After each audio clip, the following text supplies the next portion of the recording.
Meus filhos organizaram uma festa surpresa para celebrar nossas bodas de 40 anos. Eu estava emocionada até que meu marido me puxou e disse: "Finja que desmaiou.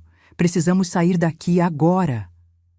Achei que ele estava brincando, até que falou: "Olhe embaixo da mesa." Quando eu vi o que estava ali... Meu nome é Estela. Tenho 68 anos e achei que conhecia minha família. Naquela tarde de sábado, 15 de junho, eu estava terminando de polir uma mesa de jacarandá na marcenaria quando Melissa, minha caçula, chegou com aquele sorriso que ela tinha desde pequena.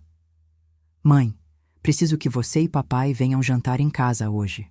Sem desculpas. Eu ri, limpando a serragem das mãos no avental de couro que uso há 20 anos. O cheiro de madeira envernizada impregnava minha pele. Um perfume que sempre me acalmava. "Filha, estou cansada. Que tal amanhã?" "Hoje, mãe. 7 horas." "Promete?" Havia algo no olhar dela. Uma ansiedade boa, daquelas que antecedem surpresas. Concordei. Às 7 em ponto, Walter e eu chegamos à casa de Melissa. A porta estava entreaberta. Entramos. E então, gritos. Surpresa! A sala estava repleta de gente. Nossos filhos Rodrigo e Melissa, meus netos, amigos de décadas, vizinhos, até o padre da comunidade. Balões vermelhos e dourados enchiam o teto. Uma faixa enorme dizia: 40 anos de amor, Estela e Walter. Meu coração disparou. Levei a mão ao peito, genuinamente emocionada. 40 anos, metade deles construindo nossa marcenaria, cada móvel uma batalha vencida. Olhei para Walter e vi lágrimas nos olhos dele. "Vocês não precisavam", comecei a dizer, mas Melissa me abraçou forte. "Precisávamos sim, mãe. Vocês merecem." Rodrigo se aproximou, meu filho mais velho, 42 anos, sempre sério demais para meu gosto. Ao lado dele, Priscila, a nora. Ela sorria. Aquele sorriso perfeito que sempre me deixava levemente desconfortável, sabe? Dentes brancos demais, olhos que nunca acompanhavam o sorriso. "Sogra, a senhora está linda", Priscila disse, ajeitando uma mecha do meu cabelo grisalho. A festa fluía, comida farta, música, risadas. Eu circulava entre os convidados, aceitando abraços, quando senti a mão de Walter agarrar meu braço com força. Uma força que não era carinho. Virei. Meu marido estava pálido, não apenas pálido, cinza. Suor escorria pelas têmporas dele, os olhos arregalados, fixos em algo que eu não via. "Walter, o que foi?" Ele me puxou para perto, dedos tremendo. Sussurrou no meu ouvido, com uma urgência que me gelou. "Finja que desmaiou. Agora." Eu o encarei, confusa. "O quê? Você está..." "Estela." A voz dele rachada. "Finja que desmaiou. Precisamos sair dessa sala agora. Confie em mim." Houve algo no tom. Algo que reconheci de 40 anos de casamento. Terror puro. Se você quer saber o que estava acontecendo debaixo daquela mesa, se inscreva no canal e continue comigo até o final dessa história, porque o que descobri naquele dia mudou tudo. Então fingi. Deixei meu corpo amolecer, as pernas cederem. Walter me amparou antes que eu caísse, gritando: "Estela! Estela! Acorda!"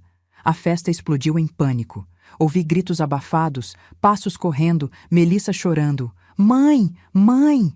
Rodrigo berrando: "Chama a ambulância!" Walter me ergueu nos braços, algo que ele não fazia há anos, e me carregou para o quarto dos fundos. A porta bateu atrás de nós. Ele me deitou na cama e trancou a porta. "Pode abrir os olhos", ele disse. Abri. Sentei. "Walter, que loucura é essa?" "O que?" Eu vi. Ele estava encostado na porta, respirando pesado. As mãos ainda tremiam. Embaixo da mesa da sala, eu deixei cair o guardanapo, abaixei para pegar e... eu vi. Viu o quê? Arnaldo. Ele cuspiu o nome como se fosse veneno. Nosso advogado. Ele estava sentado no chão, escondido atrás da toalha. E Rodrigo estava com ele. Meu estômago embrulhou. Como assim escondido?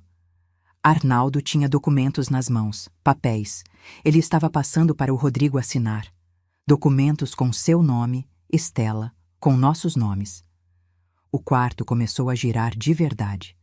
Quando eles me viram olhando, Arnaldo enfiou tudo dentro da pasta. Rodrigo ficou branco, mas eu vi seu nome, vi o cabeçalho do escritório de advocacia. 15 anos. Arnaldo era nosso advogado havia 15 anos. Cuidava de contratos, da parte legal da marcenaria, das escrituras dos 3 imóveis que alugávamos, da chácara em Atibaia. Ele conhecia tudo sobre nossa vida financeira.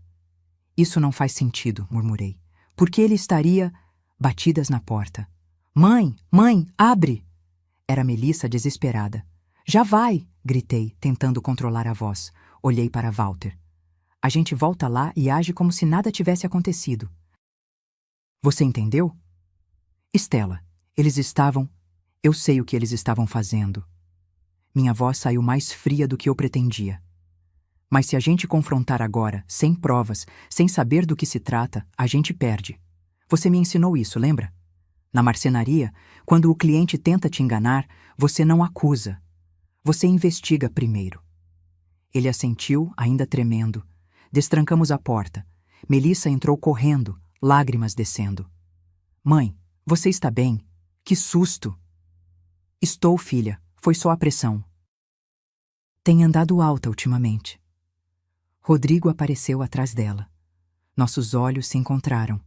Ele desviou o olhar rápido demais. Mãe, quer que eu chame um médico? Ele perguntou. Não precisa, filho. Só preciso descansar um pouco. Priscila surgiu com um copo d'água.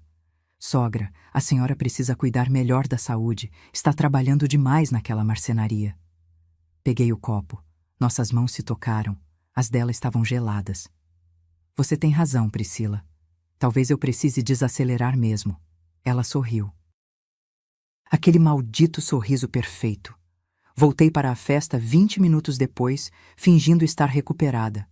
Mas dessa vez, eu via tudo com olhos diferentes. Cada olhar trocado, cada sussurro, cada movimento. Priscila me trouxe um prato de comida. A senhora precisa comer, sogra. Obrigada, querida. Forcei um sorriso. Rodrigo se aproximou nervoso. Mãe, depois a gente conversa. Tem umas coisas da marcenaria que eu queria discutir. Claro, filho. Quando você quiser. Notei então. Arnaldo tinha ido embora. Simplesmente sumiu da festa, sem se despedir, sem explicação. O resto da noite passou em câmera lenta. Eu ria das piadas, agradecia os cumprimentos, cortava o bolo. Mas por dentro, uma única pergunta martelava. O que meu filho estava assinando escondido debaixo da mesa na minha própria festa de aniversário de casamento? E pior, porque eu sentia no fundo da alma que a resposta ia destruir tudo que eu construí. Nos 3 dias seguintes, fingi normalidade. Mas normal era a última coisa que eu me sentia.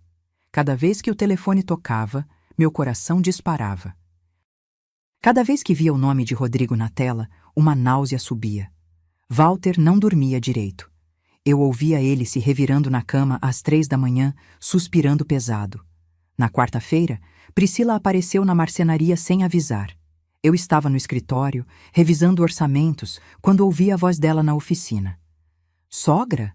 Pode aparecer um minutinho?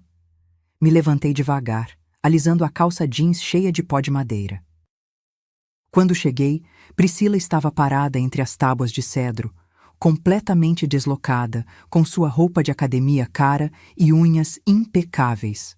Ela nunca vinha à marcenaria. Nunca. Priscila, que surpresa! Eu estava passando e pensei em dar um pulinho. Ela olhou ao redor, nariz levemente franzido, como se o cheiro de verniz a ofendesse. Vim saber como a senhora está. Aquele desmaio me preocupou muito. Estou ótima. Foi só um susto. A senhora tem certeza? Ela deu um passo mais perto. Sabe, sogra, eu e Rodrigo conversamos e... Bem, a senhora não acha que está na hora de diminuir o ritmo? Algo na forma como ela disse isso me fez endurecer a coluna. Como assim? Não me entenda mal. Aquele sorriso de novo. É que a senhora tem 68 anos. Trabalha aqui desde as 7 da manhã até às 6 da tarde todo dia. É muito esforço para uma pessoa da sua idade. Da minha idade. As palavras flutuaram no ar como uma sentença. Eu adoro trabalhar aqui, Priscila. Construí isso com minhas próprias mãos. Eu sei, e é lindo. Mas... Ela suspirou, tocando de leve num dos bancos que eu estava lixando. A vida não é só trabalho, né? A senhora e o sogro merecem aproveitar, viajar, descansar, sei lá, fazer aquelas coisas que pessoas aposentadas fazem. Não estou aposentada. Mas poderia estar. A voz dela ficou mais suave, quase maternal. A senhora e o sogro batalharam tanto. Já provaram o que tinham que provar. Agora é hora de, sei lá, passar o bastão. Passar o bastão. Para quem exatamente? Rodrigo mencionou alguma coisa? Perguntei, mantendo o tom casual. Ah, a gente conversa sobre tudo. Ela deu de ombros. Ele se preocupa com vocês, principalmente depois do desmaio. Falou que talvez fosse bom vocês diminuírem as responsabilidades. Forcei um sorriso. Vou pensar no assunto. Ótimo. Ela me deu um abraço rápido, daqueles abraços de gente que não quer realmente tocar em você. Preciso ir. Aula de pilates às 10. Mas qualquer coisa, sogra, pode contar comigo, tá? Ela saiu em passos rápidos, saltitantes. Eu fiquei ali parada, entre as tábuas de madeira que conhecia de cor, sentindo pela primeira vez em 40 anos que aquele lugar não era mais seguro. Walter apareceu do depósito. Ele tinha ouvido tudo, vi na cara dele. Ela veio sondar o terreno, eu disse voz baixa. Estela, a gente precisa ir atrás daqueles papéis, descobrir o que Rodrigo assinou. Não podemos ir direto no Arnaldo. Se ele está envolvido em algo sujo, vai negar tudo e destruir evidências. Então o quê? Respirei fundo. O cheiro de cola de madeira me acalmou. A gente vai atrás de alguém que não tem nada a perder contando a verdade. Naquela tarde, liguei para Melissa. Filha, preciso falar com você, pessoalmente, mas não conte para o seu irmão. Silêncio do outro lado. Então, mãe, aconteceu alguma coisa na festa, não foi? Meu peito apertou. Melissa sempre foi sensível demais para o próprio bem. Por que você pergunta isso? Porque depois que vocês foram embora, Rodrigo ficou estranho, nervoso. E a Priscila não parava de ligar para alguém no celular, escondida. Eu perguntei o que era. Ela disse que não era nada.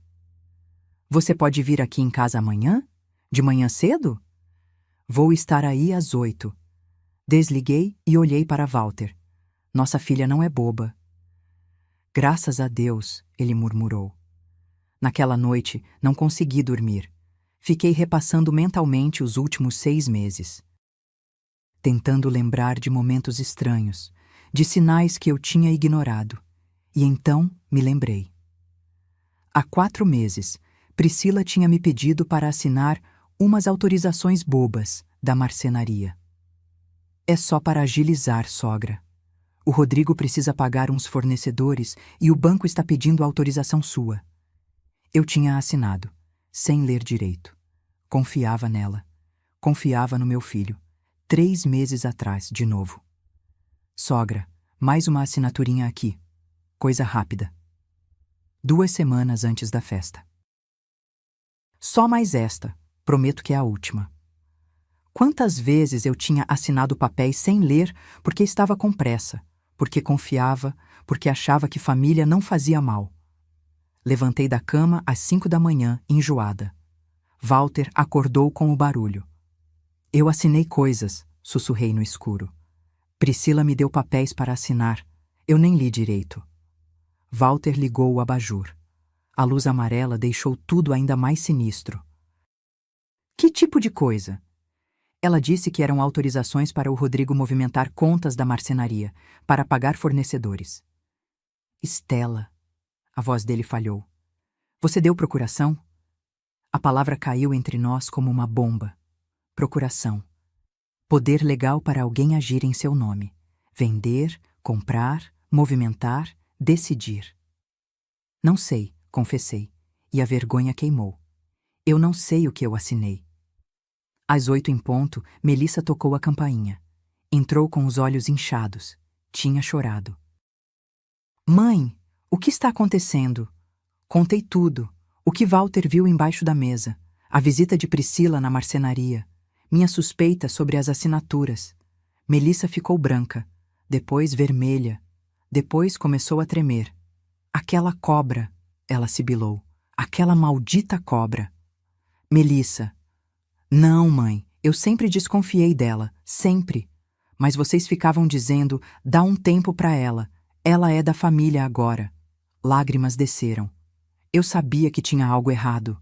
Rodrigo mudou depois que casou com ela. Ficou distante, calculista. Ele era meu melhor amigo e virou um estranho. Walter se sentou pesado na cadeira. O que a gente faz agora? Olhei para minha filha, para meu marido. 40 anos construindo uma vida. 40 anos confiando nas pessoas erradas. Agora, eu disse, e senti algo endurecer dentro do meu peito. A gente descobre exatamente o que eles estão planejando. E depois a gente decide como reagir. Mas o que eu não sabia ainda é que a traição era muito, muito pior do que eu imaginava. E o pior de tudo? Eu mesma tinha entregado tudo nas mãos deles. Melissa saiu de casa com uma missão: descobrir o que Priscila estava escondendo. E eu fui atrás dos documentos que tinha assinado. Vasculhei o escritório da marcenaria como uma louca. Gaveta por gaveta, pasta por pasta. As mãos tremiam enquanto folheava pilhas de contratos antigos, notas fiscais amareladas, recibos de 5 anos atrás. Walter me ajudava em silêncio, o maxilar travado. Foi na terceira gaveta do arquivo morto que encontrei. Uma pasta verde musgo, escondida atrás de documentos da Receita Federal de 2019. Quando abri, o ar saiu dos meus pulmões. Procurações, 4 delas. Todas assinadas por mim. Minha letra, minha assinatura, mas as palavras impressas acima eram um pesadelo. Li uma vez. 2 vezes. Na terceira, precisei sentar. Walter, minha voz saiu num fio. Lê isso aqui. Ele pegou a primeira folha. Os olhos dele correram pelas linhas. Então fechou os olhos devagar, como quem recebe um soco no estômago. Procuração plena e irrevogável. Ele leu em voz alta. Para Rodrigo Henrique Tavares, CPF tal, podendo o outorgado vender, permutar, dar em pagamento, hipotecar, comprar, receber, dar e receber quitação de bens móveis e imóveis. Ele não conseguiu continuar. Eu tinha dado ao meu filho poder total sobre tudo que eu possuía. Ele podia vender a marcenaria. Vender os 3 apartamentos que a gente alugava. Vender a chácara em Atibaia, onde passei todos os natais dos últimos 15 anos. Podia movimentar nossas contas, pegar empréstimos no meu nome, fazer o que quisesse. E pior, irrevogável. Não podia ser cancelada facilmente. Como eu fui tão burra, sussurrei, segurando os papéis com mãos trêmulas. Como eu não li isso? Porque você confiou. Walter ajoelhou na minha frente, segurou meu rosto. Porque ele é seu filho. E ela se aproveitou disso. As datas das assinaturas contavam uma história. A primeira de 4 meses atrás. A segunda, 2 meses depois. A terceira, 6 semanas atrás. A última, 1 semana antes da festa. Eles vinham me preparando há meses. Como quem doma um animal. Aos poucos. Uma assinatura aqui, outra ali. Até ter controle completo. Liguei imediatamente para um advogado que um cliente tinha me indicado anos atrás. Dr. Bonifácio. Voz grave, confiável. Expliquei a situação em frases entrecortadas, ainda em choque. Pode vir hoje? Ele perguntou. Esse tipo de coisa, quanto mais rápido agirmos, melhor. Às 3 da tarde, Walter e eu estávamos no escritório dele. Um prédio antigo no centro, cheiro de papel velho e café requentado. Doutor Bonifácio tinha uns 60 e poucos anos, óculos de leitura pendurados no pescoço, cabelos brancos penteados para trás. Ele leu cada procuração com uma calma que me deixava ainda mais nervosa. Finalmente, tirou os óculos e suspirou. Senhora Stella, o que a senhora assinou aqui é extremamente perigoso. Eu sei disso, respondi, voz rouca. Não, a senhora não entende. Ele se inclinou para a frente.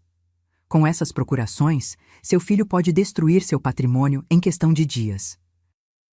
Ele tem poderes irrestritos. Walter bateu o punho na mesa. Mas ela assinou sem saber, foi enganada. Eu entendo, mas juridicamente a assinatura dela está lá. Para revogar procurações desse tipo, especialmente as marcadas como irrevogáveis, precisamos provar que houve coação, fraude ou que a senhora não estava em pleno uso das faculdades mentais no momento da assinatura. O silêncio que caiu foi pesado como chumbo. Doutor, eu disse devagar, o senhor pode investigar se essas procurações já foram usadas? Posso, e vou. Ele anotou algo num bloco. Vou verificar no cartório de imóveis, junta comercial, bancos, mas preciso de autorizações suas. Assinei tudo o que ele pediu. Dessa vez, lendo cada palavra 3 vezes. Tem mais uma coisa. Dr. Bonifácio hesitou. Eu conheço o advogado que autenticou essas procurações. Arnaldo Figueiredo, correto? Meu sangue congelou. Conhece? Conheço de reputação.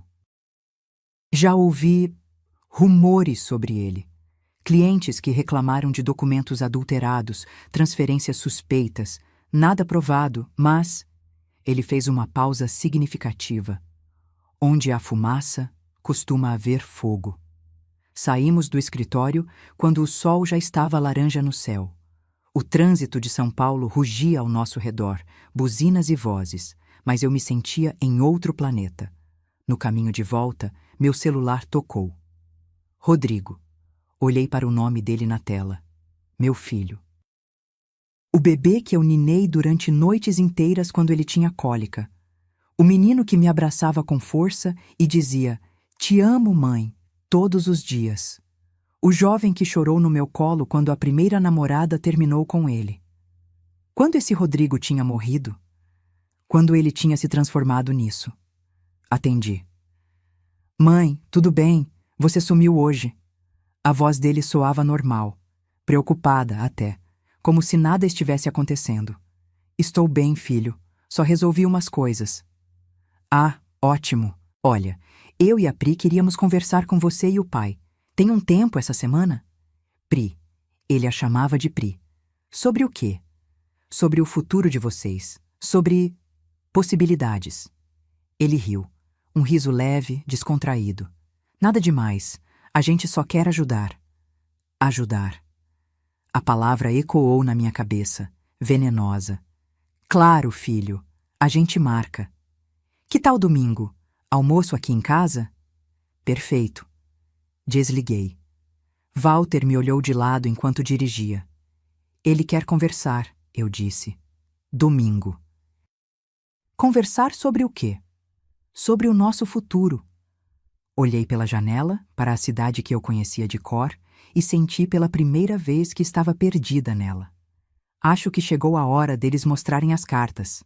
Walter apertou o volante com força. Stella, o que a gente vai fazer? Respirei fundo. Lá fora, o mundo continuava girando. Pessoas voltando do trabalho, crianças brincando nas calçadas, vendedores ambulantes gritando suas ofertas, vida normal, enquanto a minha desmoronava. A gente vai nesse almoço, respondi, e minha voz saiu diferente, mais dura, mais fria. E vai ouvir o que eles têm a dizer, porque antes de reagir, eu preciso saber até onde essa traição vai. Mas no dia seguinte, Dr. Bonifácio me ligou, e o que ele descobriu foi tão pior, tão absurdamente pior, que por um momento eu achei que finalmente ia desmaiar de verdade. A ligação chegou na sexta-feira, às 9 da manhã.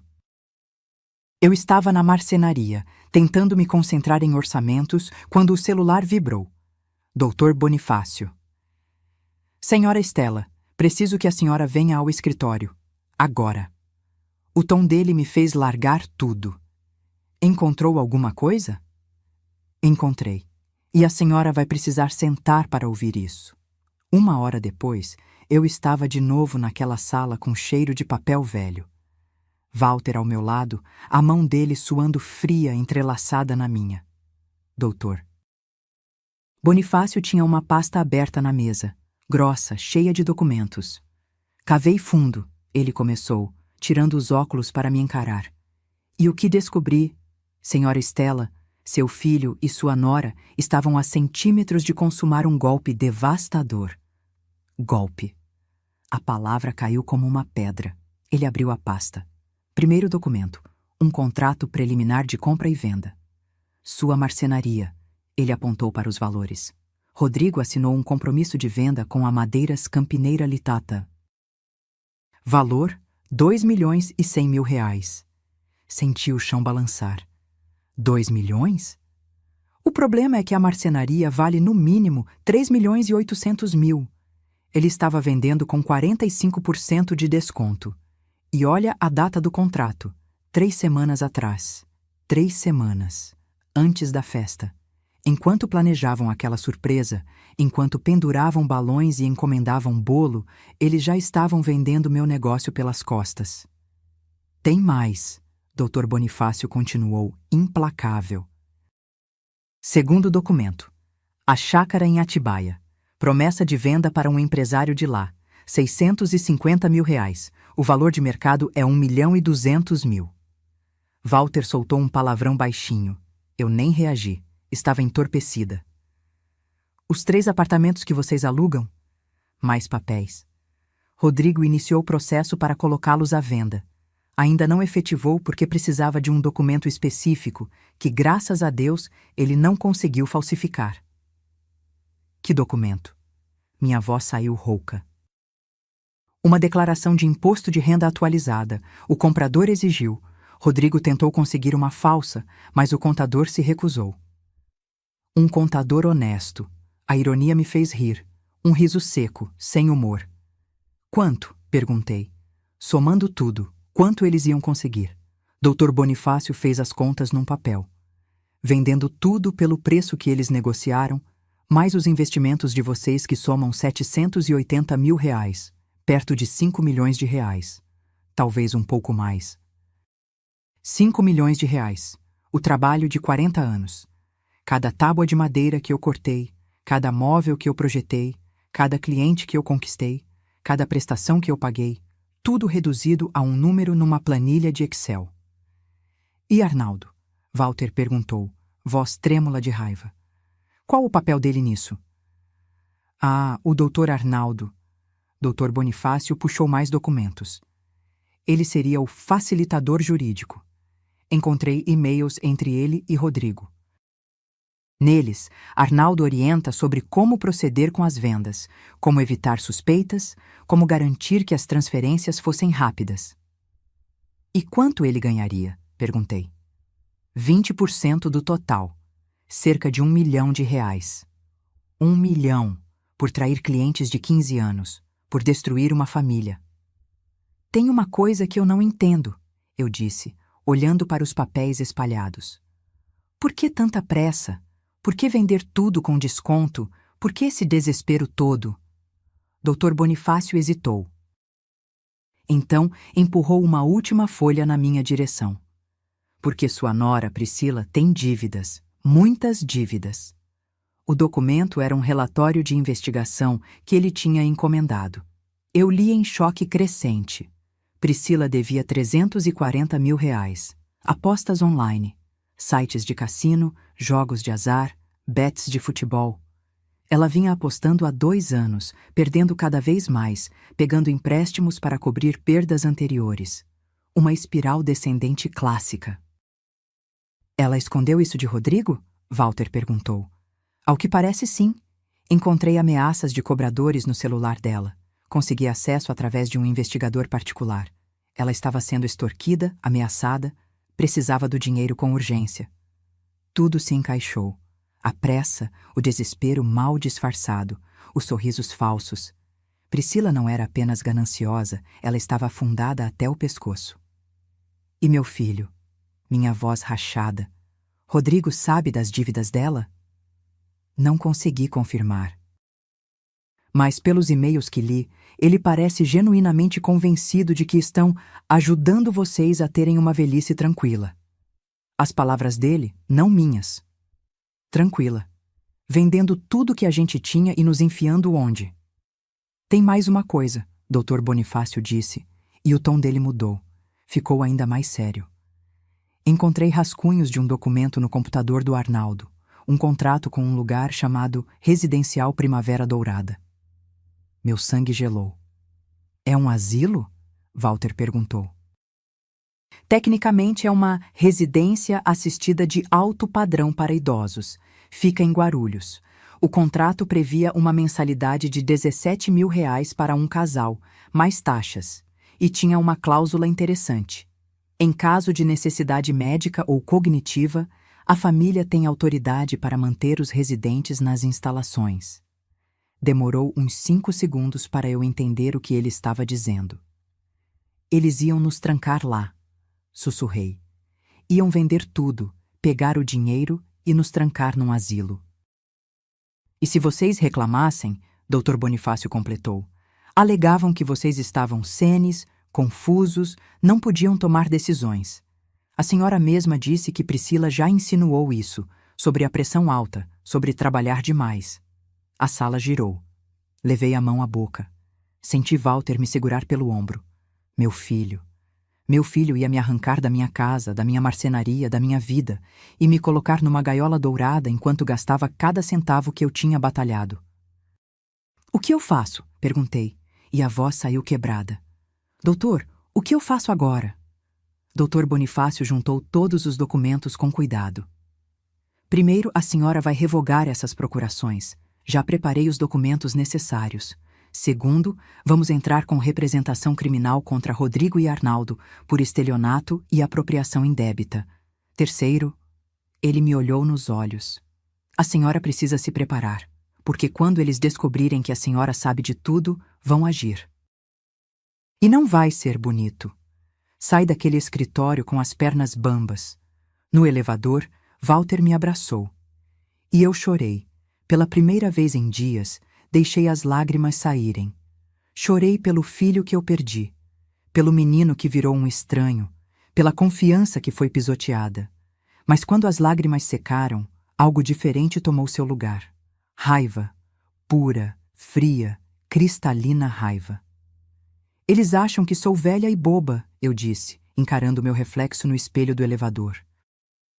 Acham que podem me empurrar para um canto e roubar minha vida. Mas eles vão aprender uma coisa sobre mim, Walter.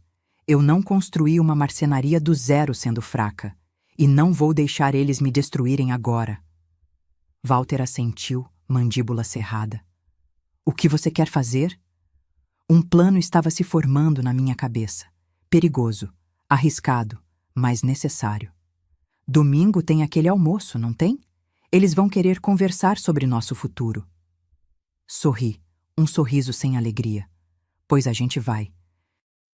E vai deixar eles acharem que venceram. Porque às vezes, para derrotar um inimigo, você precisa deixá-lo pensar que está ganhando. E quando ele baixa a guarda, completamente confiante, você ataca. E domingo chegou rápido demais. Acordei às 5 da manhã com o estômago embrulhado. Walter também não tinha dormido. Vi pelas olheiras fundas, pela forma como mexia o café sem parar, olhando para o nada. Você tem certeza disso? Ele perguntou pela 10ª vez. Não. Bebi um gole de café que desceu amargo.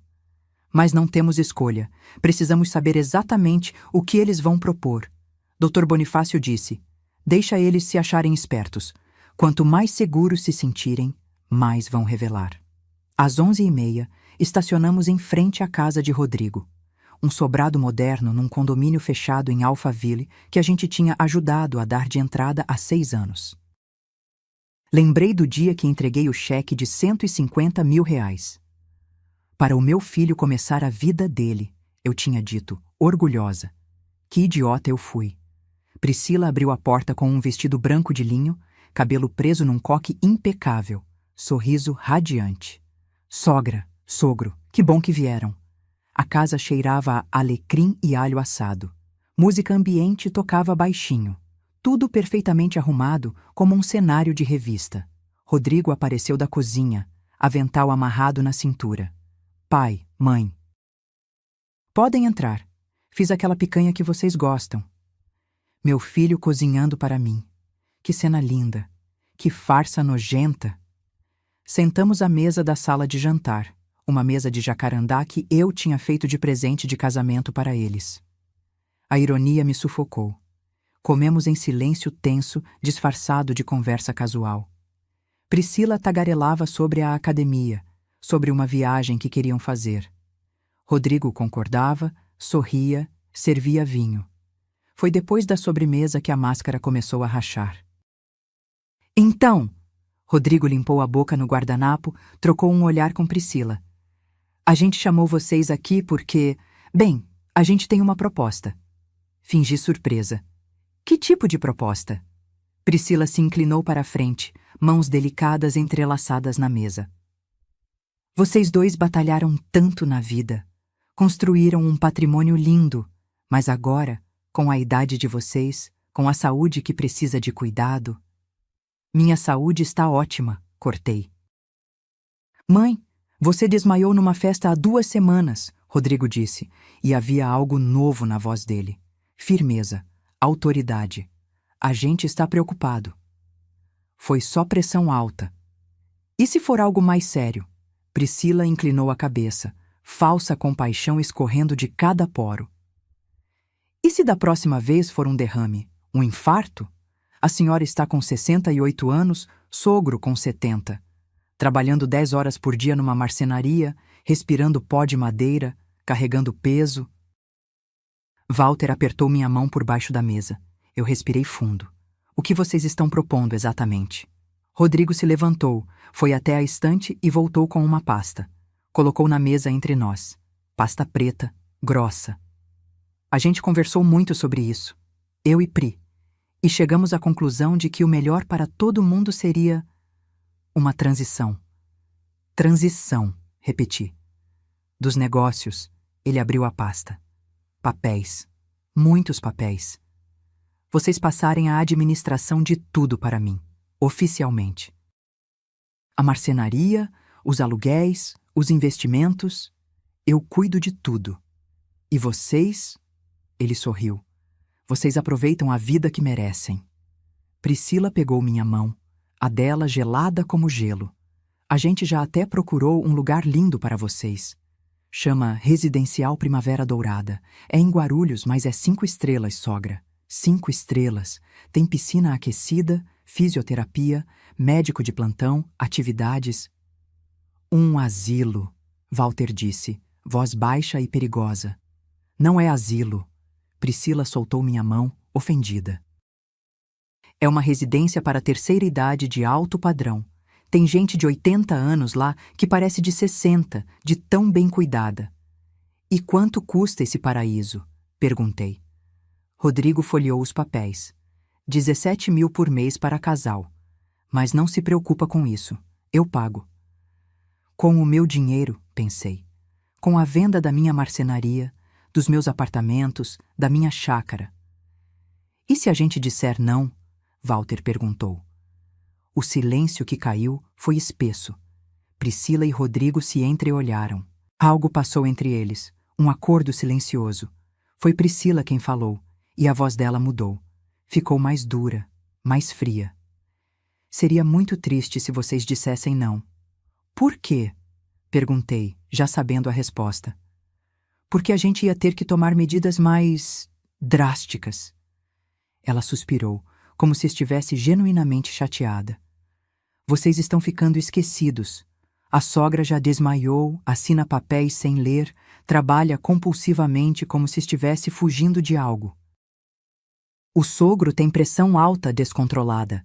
Seria muito fácil conseguir um laudo médico atestando que vocês não têm mais condições de gerir o próprio patrimônio. Interdição. Ela estava ameaçando com interdição judicial. Você está nos ameaçando? Walter se levantou, vermelho. Pai. Acalma. Rodrigo também se levantou, mãos para cima. Ninguém está ameaçando. A gente só está sendo realista. Vocês estão velhos, vocês merecem descanso. E a gente vai cuidar de tudo. E de tudo, ecoei. Inclusive das vendas que você já iniciou? O rosto de Rodrigo empalideceu. Por um segundo vi pânico nos olhos dele. Que vendas? A marcenaria, a chácara. Você acha que eu sou burra, Rodrigo? Acha que não tenho contatos, que não fico sabendo das coisas? Priscila riu. Um riso nervoso, agudo. Sogra, a senhora está confusa. Ninguém vendeu nada. Ainda, completei. Ainda não vendeu. Mas ia vender, não ia? Com essas procurações que você me enganou para assinar. A máscara de Priscila rachou de vez. O rosto dela ficou duro. Os olhos estreitaram. Eu não enganei ninguém. A senhora assinou porque quis, porque confia no próprio filho. Confiava, corrigi. Passado. Rodrigo bateu a mão na mesa. O barulho ecoou pela sala. Chega. Vocês vão assinar esses papéis hoje. Agora. Ou eu juro por Deus que entro com pedido de interdição amanhã de manhã. E vocês vão passar o resto da vida num lugar muito pior que o Primavera Dourada. Olhei para o meu filho. Para o homem que eu tinha criado, amamentado, ensinado a andar. Procurei nele algum vestígio do menino que me abraçava e dizia que eu era a melhor mãe do mundo. Não encontrei nada. Só um estranho. Um estranho capaz de me roubar, de me ameaçar, de me destruir. Você precisa tanto assim de dinheiro? Perguntei baixinho. Ele desviou o olhar. Priscila respondeu por ele. Não é sobre dinheiro, é sobre o que é certo. Vocês trabalharam demais. Agora é hora de passar o bastão. Para você gastar em apostas online? Soltei. O silêncio que caiu foi absoluto. Priscila ficou branca como papel. Rodrigo olhou para ela confuso. Do que ela está falando, Pri? De nada. Ela está delirando. Eu falei que 340 mil reais em dívidas. Continuei, implacável. Sites de cassino, bets, agiotagem. Seu filho sabe disso, Rodrigo? Sabe que a mulher dele está afundada em dívidas? Rodrigo se virou para Priscila. Isso é verdade? Eu estava controlando o amor. Estava pagando aos poucos. Controlando? Ele explodiu. 300 mil? A discussão deles foi subindo. Gritos, acusações, Priscila chorando, Rodrigo socando a parede. Levantei da cadeira. Walter fez o mesmo. A gente vai embora agora, eu disse. E vocês vão ter uma resposta até sexta-feira. Que resposta? Rodrigo perguntou, ainda olhando para Priscila com ódio. Se a gente aceita a proposta ou não. Peguei minha bolsa. Vou pensar bem, com calma, como uma pessoa velha e esquecida faz. Saímos daquela casa com as pernas tremendo. Entramos no carro. Dirigi 2 quarteirões e parei no acostamento. E então, desabei. Chorei tudo que tinha segurado. Chorei até não ter mais lágrimas. Walter me abraçou em silêncio. Eles vão pagar, eu sussurrei entre soluços. Eu juro que eles vão pagar por isso. Mas antes da vingança, eu precisava de algo que eles nunca esperariam. Uma aliada vinda de dentro da própria família. E a Artil, na segunda-feira de manhã, às 7 horas, Melissa apareceu na marcenaria com 2 xícaras de café e olhos determinados. Eu estava sozinha, tinha mandado Walter descansar. Ele mal tinha dormido no fim de semana. Mãe, precisamos conversar. Larguei a lixa que estava usando numa porta de armário e fiz sinal para ela me seguir até o escritório. Fechei a porta. O cheiro de café, misturado com serragem, me acalmou um pouco. Eu fiz uma burrada. Melissa começou, sentando na cadeira velha de couro. Mandei mensagem para a Priscila ontem. Meu coração afundou. Melissa, espera, deixa eu terminar. Ela respirou fundo. Mandei dizendo que estava com problemas financeiros, que o salão estava mal das pernas, que eu precisava de grana urgente. Por que você fez isso? Porque eu queria ver a reação dela. Queria saber se ela ia tentar me trazer para o lado dela ou se ia me excluir como sempre fez. Os olhos de Melissa brilharam. E sabe o que aconteceu? Ela mordeu a isca. Encostei na mesa processando. Como assim? Ela me ligou meia hora depois. Toda solícita, toda cunhadinha, a gente se ajuda. Disse que talvez pudesse me ajudar, que tinha um negócio rolando e que se eu ficasse quieta e colaborasse, eu podia entrar na jogada. Senti um calafrio. Ela te contou sobre o plano? Não tudo, mas insinuou bastante. Disse que logo logo ia ter dinheiro sobrando. Que ela e o Rodrigo estavam reorganizando as finanças da família. Que eu podia ficar com uma parte se eu não fizesse perguntas. Peguei minha xícara de café com mãos trêmulas. Quanto ela ofereceu? 15% do total. Não disse o total de quê, mas 15% de qualquer coisa que venha da nossa família significa que é muito dinheiro. 15% de 5 milhões. 750 mil reais. Para comprar o silêncio da própria cunhada. Você topou? Melissa me olhou com uma intensidade que me lembrou a menina de 10 anos que jurava vingança contra os valentões da escola. Topei. Disse que estava desesperada, que faria qualquer coisa. E ela... Mãe, ela começou a falar. O que ela disse? Que em 3 semanas, no máximo 1 mês, tudo estaria resolvido. Que vocês iam aceitar a realidade porque não teriam escolha. Que o Arnaldo estava cuidando de todos os detalhes legais. Que o dinheiro das vendas já tinha comprador garantido. Melissa se inclinou para a frente. E tem mais. Ela mencionou que depois que vocês estivessem acomodados, a palavra que ela usou foi essa, acomodados, ela e o Rodrigo iam viajar, sumir por uns 6 meses, Europa, Ásia, deixar a poeira baixar.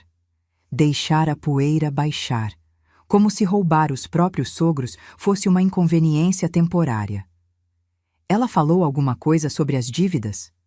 O rosto de Melissa escureceu. Falou. Quando eu perguntei por que ela precisava de tanto dinheiro tão rápido, ela desabou, mãe.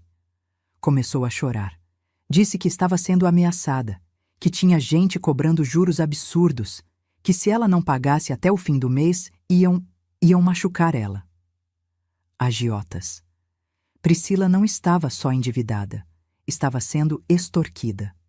E o Rodrigo sabe? Ela disse que ele sabe de uma parte. Acha que ela deve uns 50 mil. Não sabe dos 300. Não sabe da gravidade. Melissa pausou. Mãe, eu quase senti pena dela. Quase. Aí eu lembrei que ela está disposta a te jogar num asilo e roubar tudo que você construiu para salvar a própria pele. Fiquei olhando pela janela do escritório. Lá fora, 2 funcionários descarregavam madeira de um caminhão. Vida normal. Trabalho normal. Enquanto minha família desmoronava por dentro. Você gravou a conversa? Melissa puxou o celular do bolso, sorriso pequeno nos lábios. Gravei tudo. 4 conversas até agora. Ela está tão desesperada que nem percebe que está entregando o jogo. Passa tudo para o Dr. Bonifácio. Já passei. Ele disse que é ouro, confissão explícita de participação em fraude. Melissa guardou o celular. Mãe, o que a gente vai fazer agora? Sentei na minha cadeira. A mesma cadeira onde eu sentava há 20 anos para fechar negócios, para desenhar projetos, para construir sonhos. E foi ali, naquele momento, que o plano finalmente se cristalizou na minha cabeça. A gente vai dar a eles exatamente o que eles querem. Melissa franziu a testa. Como assim? Eles querem que eu aceite passar tudo para o Rodrigo. Querem que eu me renda, então é isso que vou fazer. Abri a gaveta, peguei um caderno velho, comecei a escrever. Vou marcar uma reunião, vou dizer que aceito os termos, mas com uma condição. Quero fazer uma última festa, na chácara, uma despedida. Despedida de quê? Da vida que eu construí. Vou vender a ideia de que estou devastada, mas resignada. Que quero me despedir do lugar onde criei vocês, onde passei todos os natais, todos os aniversários, uma última celebração antes de entregar tudo. Os olhos de Melissa se arregalaram. E na festa? Na festa, a gente revela tudo. Na frente de todo mundo. Família, amigos, vizinhos. Vou convidar todos os clientes importantes da marcenaria. Vou convidar o padre. Vou convidar até a mãe da Priscila. Sorri. Um sorriso sem alegria. Eles vão ter que encarar o que fizeram na frente de testemunhas, sem escapatória. Mãe, isso é arriscado. Se eles desconfiarem, por isso você vai continuar fazendo seu papel. Vai continuar sendo a cunhada necessitada, gananciosa, que só quer a parte dela. Vai manter a Priscila falando. Quanto mais ela falar, mais provas a gente tem. Melissa mordeu o lábio, pensativa. Então assentiu. Quando vai ser essa festa? Daqui a 10 dias. Tempo suficiente para eles baixarem completamente a guarda. E para eu preparar tudo. Tudo o quê? Olhei para minha filha. Ela tinha 28 anos. Era mãe de uma menina de 3. Tinha um salão de cabeleireiro que lutava para sobreviver. Ela não merecia estar no meio dessa guerra, mas estava, e estava do meu lado. Provas, testemunhas, consequências. Peguei a mão dela.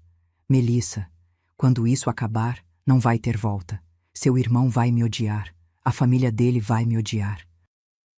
Talvez você fique no meio do fogo cruzado. Ela apertou minha mão de volta. Mãe, o Rodrigo que eu conhecia morreu faz tempo. Não sei quando, não sei como, mas aquele homem que estava lá no domingo, ameaçando vocês, aquele não é meu irmão, é um estranho. E eu não devo lealdade para estranhos. Lágrimas queimaram meus olhos. Abracei minha filha com força. Naquela tarde, liguei para Rodrigo. Mantive a voz cansada, derrotada. Filho, você venceu. Pode preparar os papéis. Eu assino. Silêncio do outro lado. Depois, mãe, você está fazendo a coisa certa. Vai ver, vocês vão ser muito mais felizes assim. Eu sei. Engoli a bile. Mas eu tenho um pedido, só um. Pode falar. Quero fazer uma festa, na chácara, uma despedida. Me deixa ter isso? Ouvi ele consultar Priscila. Vozes abafadas. Depois, tudo bem, quando? Sábado que vem, dia 29. Perfeito, a gente leva os papéis lá. Você assina e depois celebramos juntos, como família. Como família. As palavras me enojaram. Como família, repeti. Desliguei e olhei para o calendário na parede. 10 dias. 10 dias para preparar tudo. 10 dias para garantir que quando aquele sábado chegasse, meu filho entendesse que subestimou completamente a mulher errada. Porque eles achavam que idade era fraqueza. Iam descobrir que idade é paciência. E paciência, quando bem usada, é a arma mais letal de todas. Anamosaká. Os 10 dias seguintes foram os mais difíceis da minha vida. Pior que o ano em que a marcenaria quase faliu. Pior que quando perdi minha mãe. Porque desta vez eu tinha que fingir ser alguém que não era. Uma mulher derrotada. Na terça-feira, Rodrigo apareceu na marcenaria com Priscila. Eles entraram como donos do pedaço. Ela de salto alto que repicava no chão de cimento, ele de terno, pasta executiva debaixo do braço. Mãe, viemos adiantar uns detalhes. Deixei meus ombros caírem. Forcei cansaço na voz. Que detalhes? Rodrigo abriu a pasta em cima da bancada, onde eu cortava madeira há 20 anos. Papéis, sempre papéis.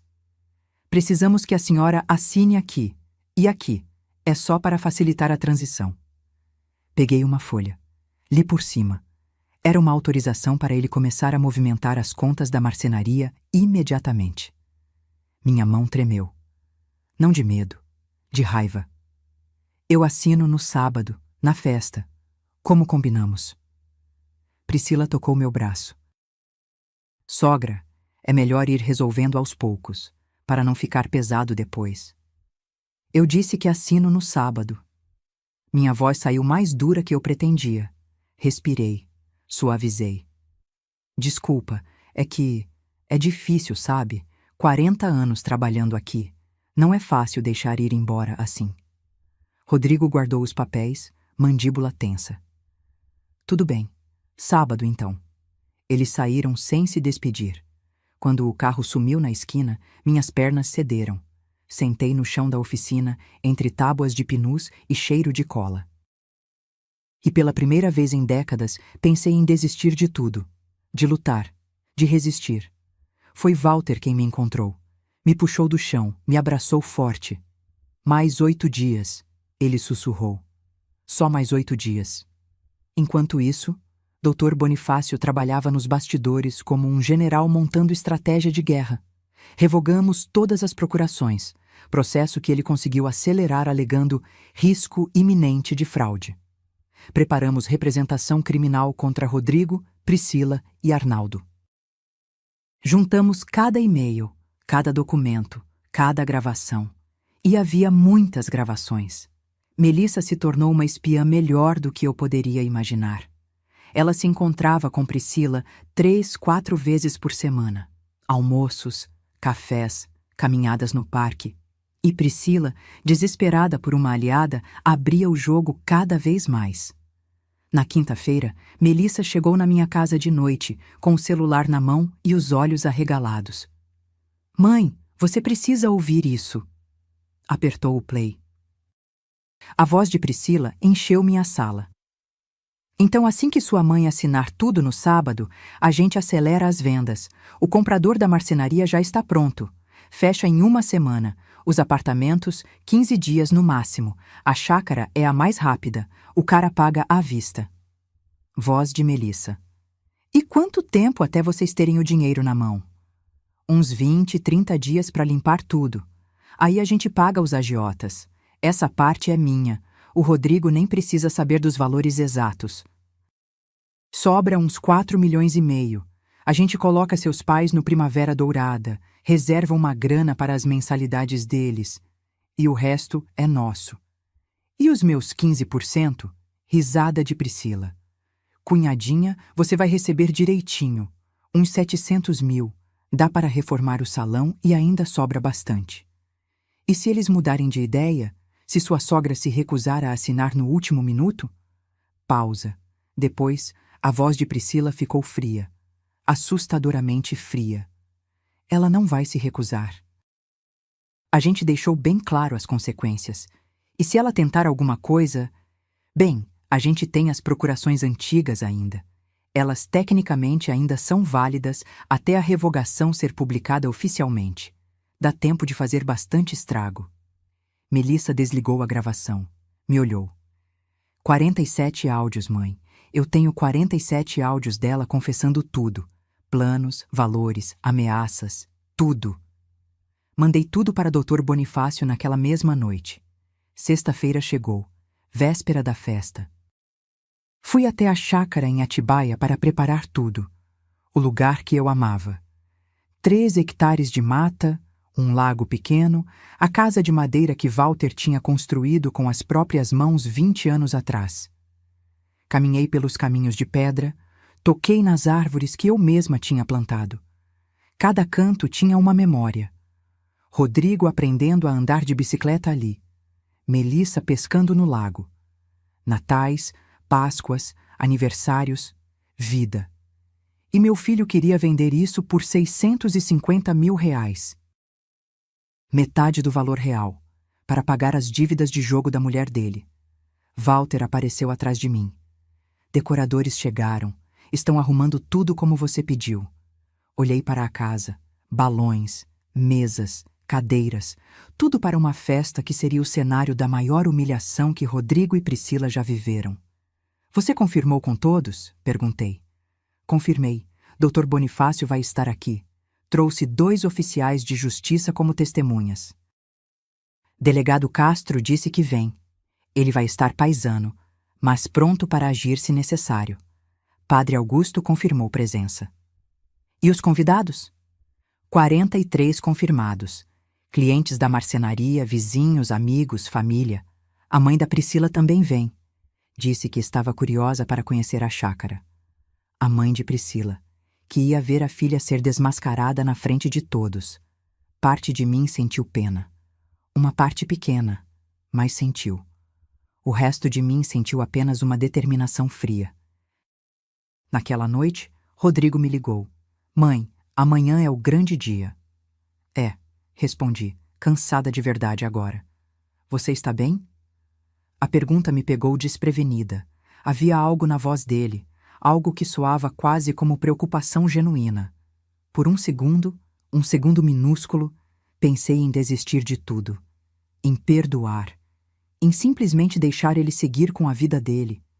Aí lembrei dele gritando comigo, ameaçando me colocar num asilo, planejando me roubar. Estou bem, filho, só cansada. Vai ver que depois de amanhã tudo fica mais leve, para todo mundo. Vai, concordei. Com certeza vai. Desliguei e olhei para Walter. Ele estava sentado no sofá, cabeça nas mãos. Você ainda quer fazer isso? Ele perguntou. Porque se você quiser parar, a gente para. A gente revoga as procurações, bloqueia as vendas e simplesmente corta eles da nossa vida, sem escândalo, sem confronto. Pensei na proposta. Seria mais fácil, menos doloroso, menos público, mas não seria justiça. Eles precisam entender o que fizeram, falei. E não só entender, precisam encarar as consequências, na frente de todos, porque se a gente simplesmente sumir, eles vão contar a versão deles. Vão dizer que somos senes, paranoicos, que inventamos tudo. Vão virar as vítimas. Walter assentiu devagar. Então amanhã a guerra começa. Não. Levantei, apaguei as luzes. Amanhã a guerra termina. Eles só não sabem ainda. Porque às vezes a melhor vingança não é apenas vencer. É fazer seu inimigo perceber, no exato momento da derrota, que ele nunca teve chance alguma. Sábado, 29 de junho.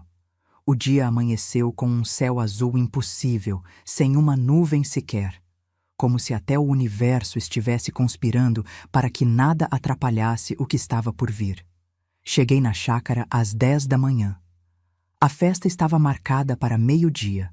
Walter dirigiu em silêncio, os nós dos dedos brancos de tanto apertar o volante. Eu olhava a paisagem passar.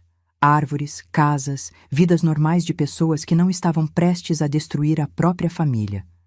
Quando entramos no portão, a chácara estava transformada. Mesas com toalhas brancas espalhadas pelo gramado. Flores em vasos de barro que eu mesma tinha feito há anos. Um churrasco montado, a churrasqueira já acesa. Música ambiente tocando baixinho. Tudo lindo. Tudo perfeito. Tudo falso. Dr. Bonifácio foi o primeiro a chegar. 15 para o meio-dia. Veio com uma maleta preta e um olhar grave. Está tudo pronto? Perguntei. Tudo.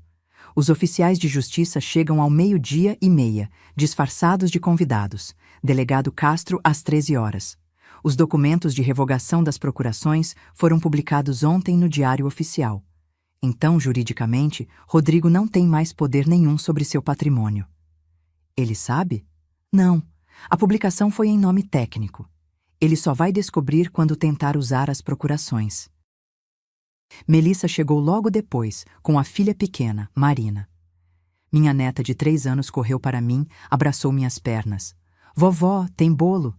Peguei ela no colo, respirei o cheiro de shampoo infantil. Inocência pura. Tem sim, amor. Tem bolo, tem doce, tem tudo. Melissa me olhou por cima da cabeça da filha. Nos olhos dela, vi a mesma determinação que eu sentia. Os convidados começaram a chegar, clientes da marcenaria, seu Otávio, que comprava móveis de mim há 15 anos.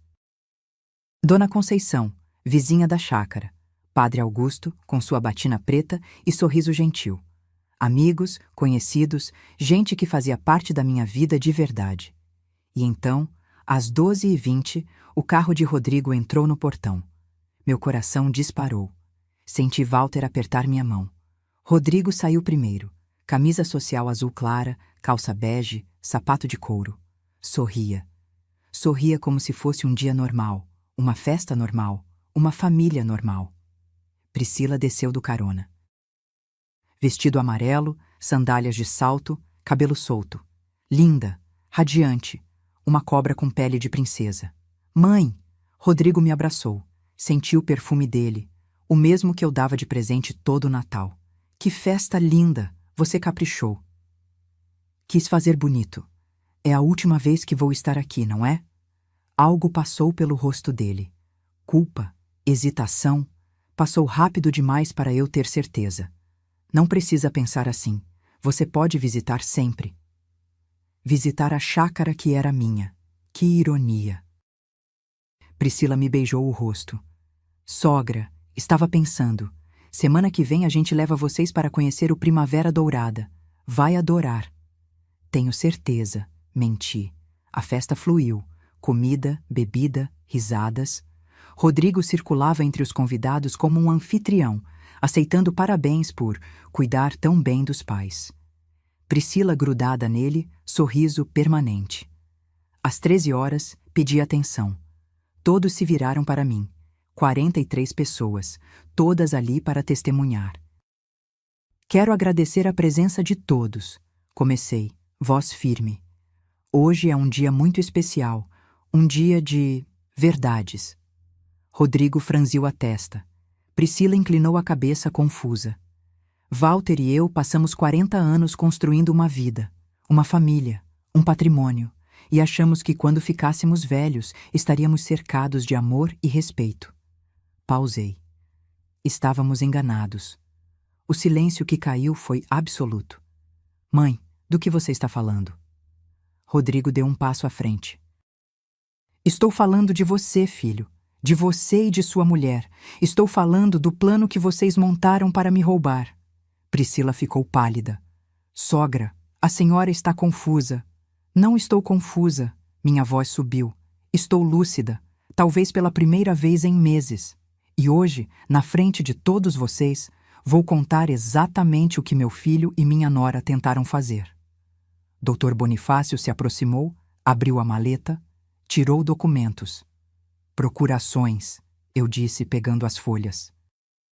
Que minha nora me enganou para assinar, dando ao meu filho poder total sobre tudo que eu possuo.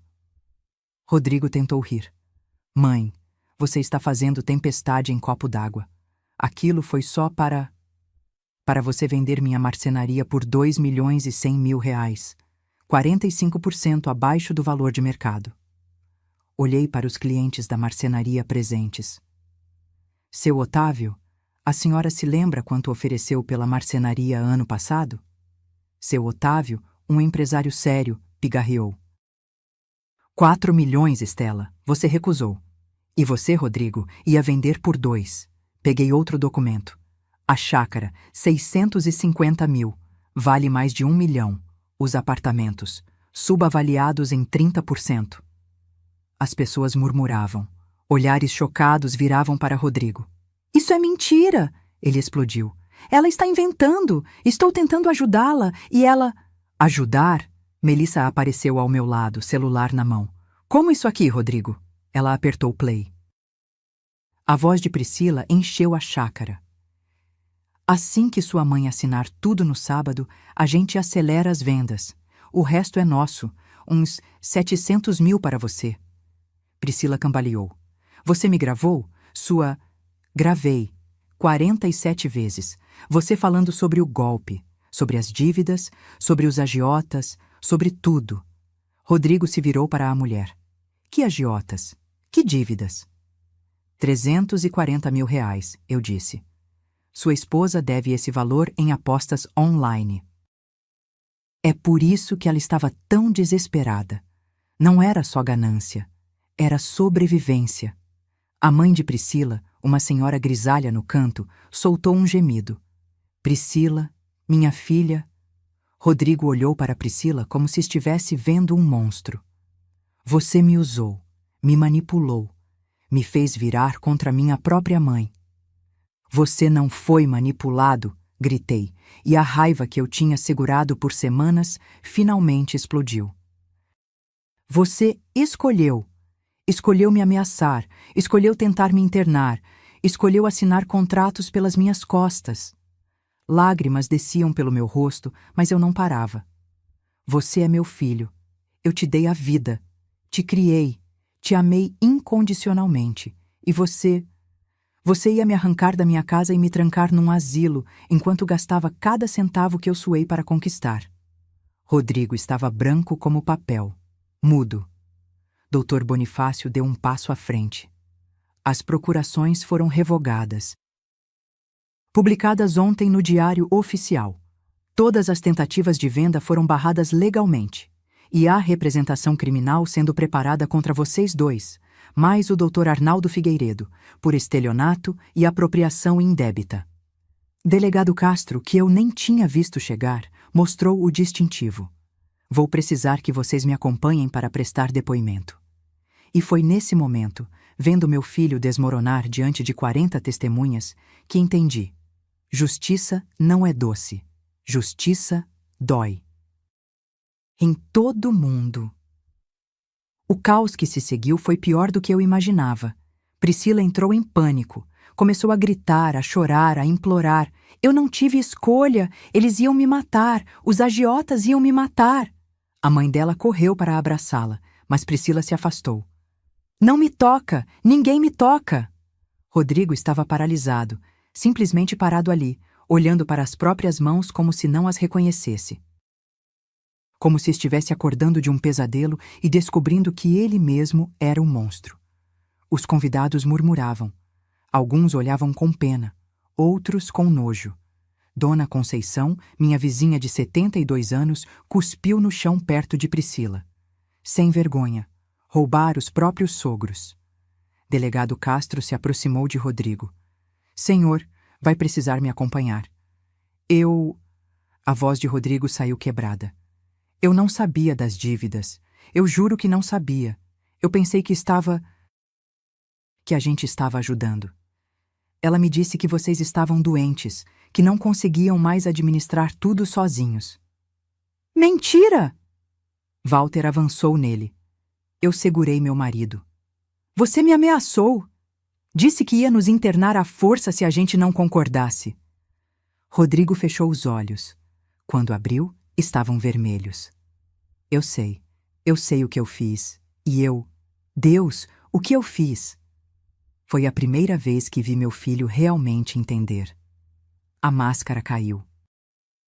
E embaixo dela havia apenas um homem assustado, perdido, que tinha sacrificado tudo por uma mulher que o estava usando. Dr. Bonifácio entregou documentos ao delegado. Todas as provas estão aqui. Contratos fraudulentos, gravações, e-mails trocados com o advogado Arnaldo Figueiredo. Há material suficiente para processos criminais e cíveis. E o Arnaldo? Perguntei. Cadê ele? Fugiu. Quando soube que o esquema foi descoberto, limpou o escritório e sumiu. Já emitimos mandado de busca. O delegado guardou os papéis.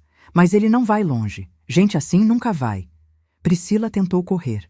Simplesmente saiu em disparada pelo gramado, em direção ao portão. 2 oficiais de justiça a interceptaram. Ela gritou, esperneou, arranhava. Vocês não entendem, eu vou morrer, eles vão me matar se eu não pagar. Então você tentou me matar primeiro, eu disse, e minha voz gelou até a mim mesma. Tentou matar minha vida, meu futuro, minha dignidade, para salvar a sua. Ela parou de se debater, me olhou e pela primeira vez vi algo real naqueles olhos, terror genuíno. A senhora não sabe como é, ela sussurrou. A senhora nunca perdeu tudo, nunca ficou sem saída. Você está errada, me aproximei dela. Eu perdi tudo várias vezes.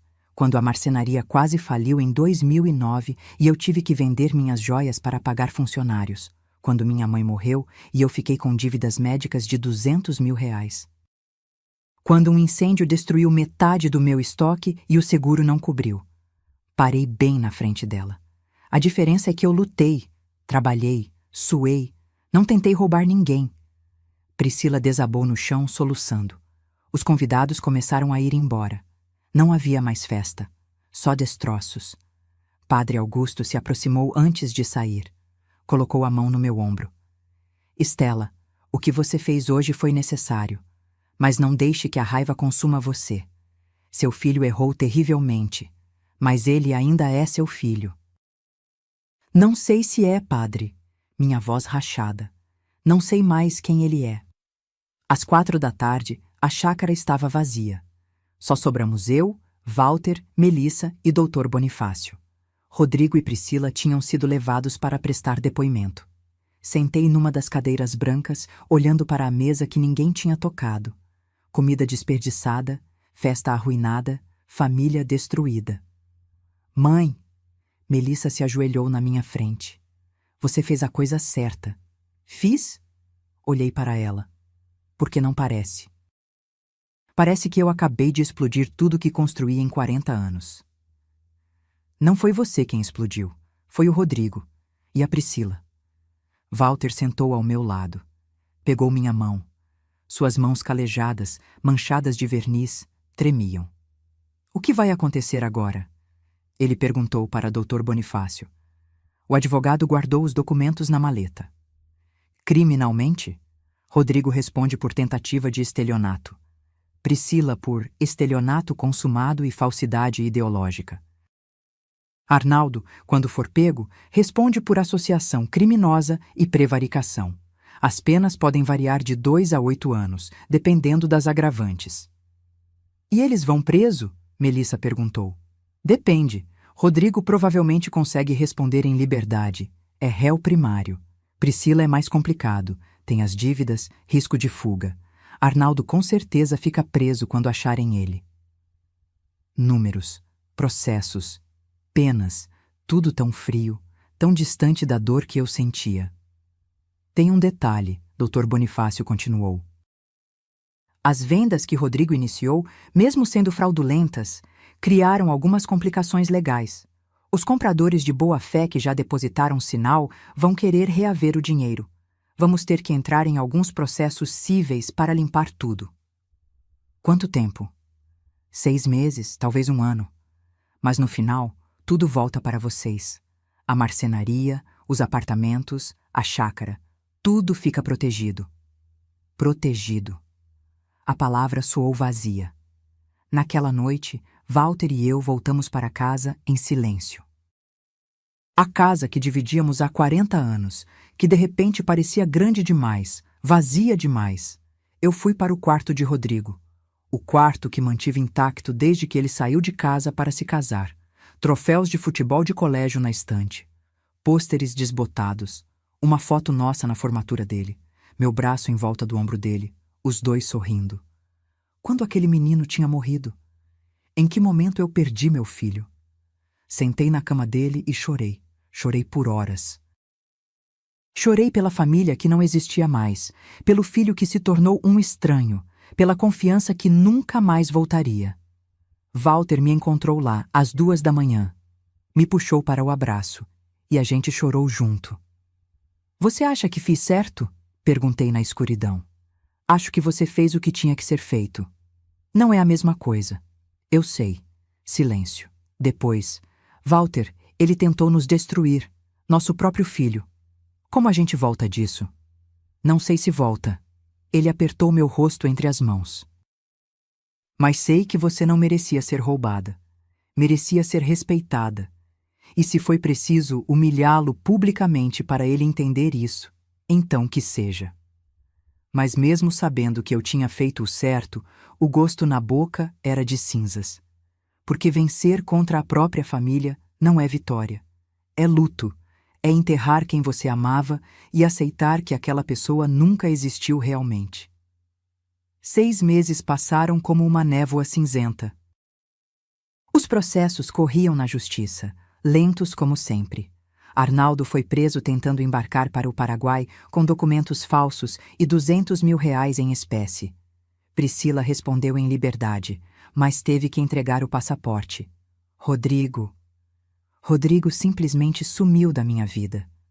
Até que numa terça-feira de dezembro, 6 meses e 11 dias depois daquela festa, ele apareceu na marcenaria. Eram 8 horas da manhã. Eu estava sozinha, polindo uma mesa de jatobá. Quando ouvi a porta abrir e vi quem era, meu corpo inteiro enrijeceu. Ele estava diferente, mais magro. O rosto com rugas que não existiam antes. Olheiras profundas. Barba por fazer, roupas simples, jeans desbotado, camisa branca amarrotada. Mãe. A voz dele saiu quebrada, rouca, como se tivesse chorado muito recentemente. Larguei a lixa. Não disse nada, só esperei. Eu sei que não tenho direito de estar aqui. Sei que você não quer me ver, mas eu precisava te dizer. Ele respirou fundo, tremendo, que eu sinto muito, muito, por tudo. Silêncio. A Priscila e eu nos separamos. Oficialmente divorciados há 3 semanas, ela voltou para a família dela em Minas. Não sei o que aconteceu com ela depois disso, e sinceramente, não quero saber.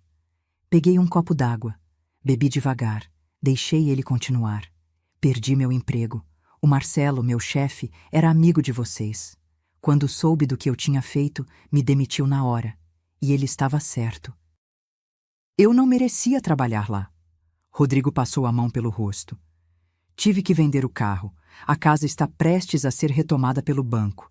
Estou morando num apartamento alugado em Guarulhos, dividindo com mais 2 caras. Parte de mim, uma parte pequena e estúpida, sentiu pena. Arnaldo levou tudo que tinha sobrado. Todo o dinheiro da venda fraudulenta que ele tinha conseguido embolsar antes de fugir. Eu fiquei sem nada. E Priscila, ela estava mentindo sobre as dívidas também. Não eram 300 mil, eram 500. Eu descobri quando os agiotas apareceram na minha porta. Ele riu, um riso amargo, sem humor. Sabe o que é engraçado? Eu achei que estava te salvando. No começo, antes da Priscila me envenenar completamente a cabeça, eu realmente achei que estava fazendo um favor. Que você estava velha demais, cansada demais, que merecia descanso. Lágrimas desceram pelo rosto dele. Eu me convenci de que estava sendo um bom filho. E quando percebi que não era... Já estava fundo demais. Já tinha assinado documentos, já tinha mentido tanto que não conseguia mais voltar atrás. Encostei na bancada, meus braços cruzados. Você acha que isso muda alguma coisa? Minha voz saiu fria. Você acha que vir aqui, chorar, me dizer que perdeu tudo, apaga o que você fez? Não. Ele balançou a cabeça. Não apaga nada. Eu sei disso. Sei que você nunca vai me perdoar. E eu não estou pedindo perdão. Não mereço. Então, o que você quer? Ele me olhou nos olhos pela primeira vez. E o que eu vi ali me partiu. Vi o menino que ele foi. O filho que eu amei. Enterrado debaixo de camadas de vergonha e culpa.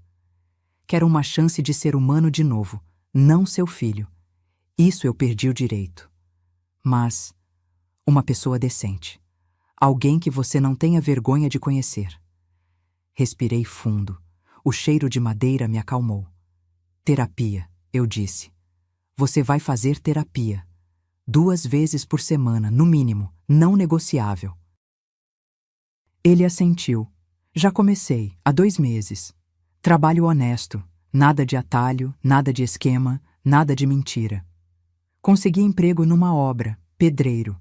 É pesado, mas eu preciso disso. Preciso lembrar o que é trabalhar de verdade. 15 mil reais por mês, durante 3 anos, para reparar o dano financeiro que você causou com advogados, processos, tempo perdido. Ele empalideceu. Mãe, eu ganho 3 mil por mês na obra. Não tenho como. Então você trabalha mais, arruma bico, faz extra.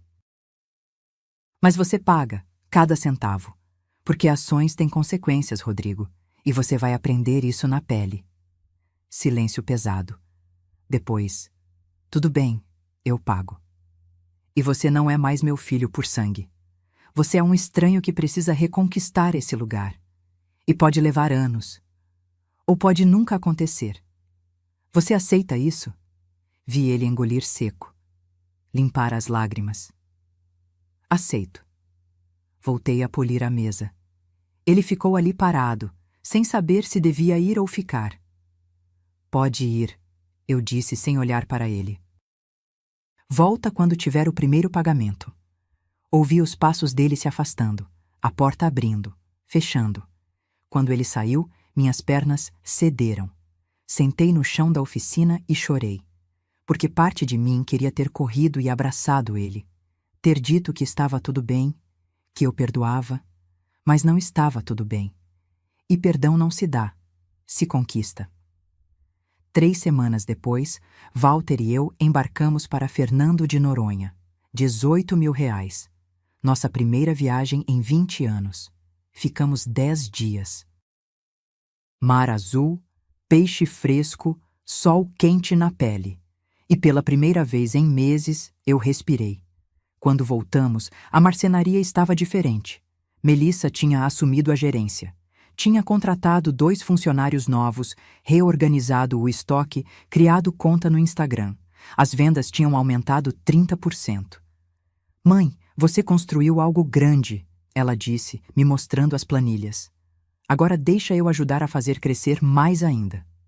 E pela primeira vez, eu aceitei. Passei a trabalhar meio período. 4 horas por dia. O resto do tempo, eu viajava com Walter. Visitava amigos, lia livros, vivia. Aos 68 anos, aprendi que descanso não é fraqueza, é sabedoria. Rodrigo apareceu no dia 15 de janeiro com um envelope. R$ 1.500. O primeiro pagamento. Consegui fazer 2 bicos, ele disse. Vai demorar, mas eu pago tudo. Peguei o envelope, guardei. Volta mês que vem. E ele voltou. E voltou de novo. E de novo. Priscila, eu soube por terceiros que voltou para Belo Horizonte. A família dela pagou parte das dívidas. Ela trabalha num call center agora. Não sei mais nada. Não quero saber. Arnaldo pegou 5 anos de prisão. Perdeu tudo. A licença, a reputação, a família. Talvez quando sair, aprenda que dinheiro fácil não vale a prisão. Hoje, 1 ano depois daquela festa, estou na marcenaria ensinando Marina, minha neta de 4 anos, a lixar madeira. Ela segura a lixa com mãozinhas pequenas, concentrada. Vovó, por que a madeira fica macia? Porque a gente tira as partes ásperas com paciência. Igual gente, Marina. A gente fica melhor quando tira as partes ruins, mas dói e demora. Ela não entende ainda, mas vai entender. Rodrigo aparece 1 vez por mês. Paga religiosamente. A gente não conversa muito, mas no mês passado, quando ele trouxe o pagamento, ele disse: Obrigado, mãe, por não ter desistido de mim completamente. E pela primeira vez em 1 ano, eu segurei a mão dele. Obrigado por ter voltado. Não é reconciliação, ainda não, mas é um começo. Aprendi que eles acharam que ser idosa significava ser fraca. Descobriram que idade não é fragilidade, é experiência. E experiência sabe esperar o momento certo para agir. Sabe que árvores velhas têm raízes profundas. E raízes profundas não se arrancam fácil. Se esta história tocou você, deixe um comentário contando de onde você está assistindo e o que achou. Dê um like se você acredita que dignidade não tem idade. E se inscreva no canal para mais histórias reais de superação e justiça, porque aqui a verdade sempre vence.